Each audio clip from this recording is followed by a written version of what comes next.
আসসালামু আলাইকুম দিদি। ওয়ালাইকুম আসসালাম ভাই, কি হয়েছে? আমার আজকে একটা গল্প শোনাবে?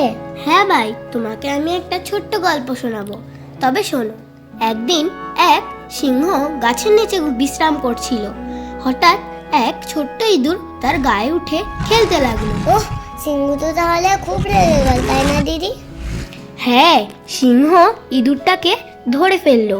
ইঁদুর কাঁদতে কাঁদতে বলল, আমাকে ছেড়ে দাও, আমি একদিন তোমার উপকার করব। ওহ, সিংহকে আবার ইঁদুর কিভাবে উপকার করবে? কিন্তু শোনো, কয়েকদিন পর সিংহ শিকারির জালে আটকে গেল।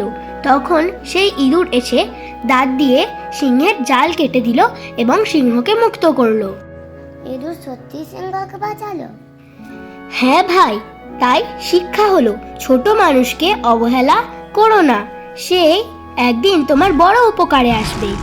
বুঝেছি দিদি, কাউকে ছোট হলেও অবহেলা করা উচিত নয়। মোরাল অফ দ্য স্টোরি, কাউকে কখনো ছোট ভেবে অবহেলা করতে নেই। আমাদের চ্যানেলটিকে সাবস্ক্রাইব করতে